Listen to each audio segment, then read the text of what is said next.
प्रभु यीशु मसीह के सामर्थी नाम में आप सबों को जय मसीह की।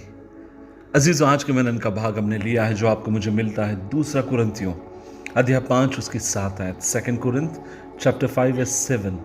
क्योंकि हम रूप को देखकर नहीं वरन विश्वास से चलते हैं। अजीज़ों, अक्सर हम अपनी परिस्थितियों को, अपने दृष्टिकोण को निर्धारित करने देते हैं। अगर जीवन सुचारू और ठीक तरीके से चल रहा है तो हमें अच्छा महसूस होता है, हम बहुत बढ़िया महसूस करते हैं और कई बार हम आसपास के माहौल को भी ठीक रखते हैं।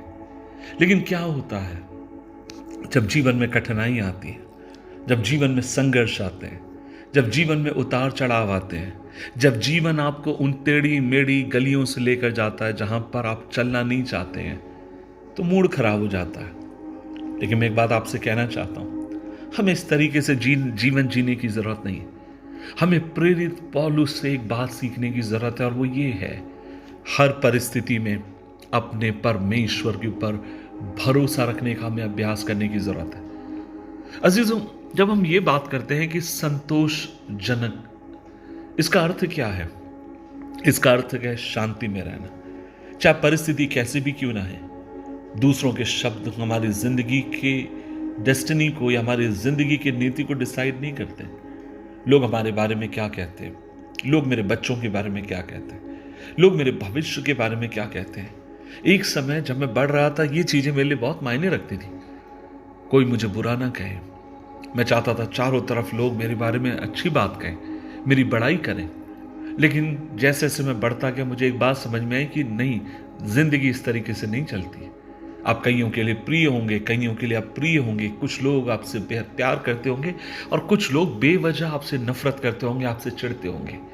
और कई बार जब जो लोग हमसे नफरत करते हैं, बेवजह चिढ़ते हैं हमारी तरक्कियों के कारण, और जब आप उन्हें देखकर कुढ़ते हैं, जब आप उनके बारे में सोचते हैं, और कई बार हम इस कदर लोगों के बोलने पर या उनके शब्दों में बहे चले जाते हैं कि हम लोगों के दिमाग में घुस के सोचना शुरू कर देते हैं।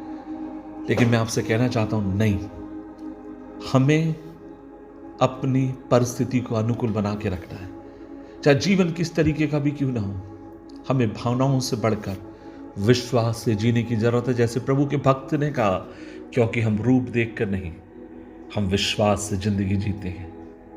जब ऐसी जिंदगी अगर हमें जीना है तो हमें संपूर्ण भरोसा रखना जरूरी है। सबसे पहले हमें परमेश्वर के सामने समर्पण करना चाहिए। हर परिस्थिति में हमें जो चाहिए उसे स्वीकार करना चाहिए। फिर जो भी वो हमें अनुमति देता है उसे स्वीकार करना चाहिए। दूसरा कदम, परमेश्वर पे भरोसा रखना कि हमारा परमेश्वर हमारा भला चाहता है। हमारा परमेश्वर हमारी जिंदगी की देखरेख करेगा। मेरा परमेश्वर मेरे बच्चों को चलाएगा। अगर हम मानते हैं कि परमेश्वर हमारे लिए उत्तम योजना बना रहा है, तब उस बात को देखकर आप आनंदित हो जाइए। उस बात में आप प्रभु के प्रति धन्यवादित रहिए। मैं कभी इस बात को भूल नहीं सकता, गरीबी के कारण हम लोग इतना पढ़ नहीं पाए। मेरा पढ़ने में बहुत अधिक मन नहीं लगता था, क्योंकि मैं उस समय बेकरी में काम करता। सवेरे 7 बजे बेकरी में जाता, लगभग 11 बजे मेरा छोटा भाई स्कूल का बैग लेकर बेकरी में आता। मैं वहीं नहाता धोता, स्कूल के कपड़े पहनता, वहाँ से स्कूल जाता, 5:30 बजे तक फिर बेकरी में आ जाता शाम के समय, और रात में 11 बजे तक काम करता। उन दिनों में मुझे 6 रुपए मिलते। मेरा मन बिल्कुल नहीं लगता था, जीवन में निराश, हताश।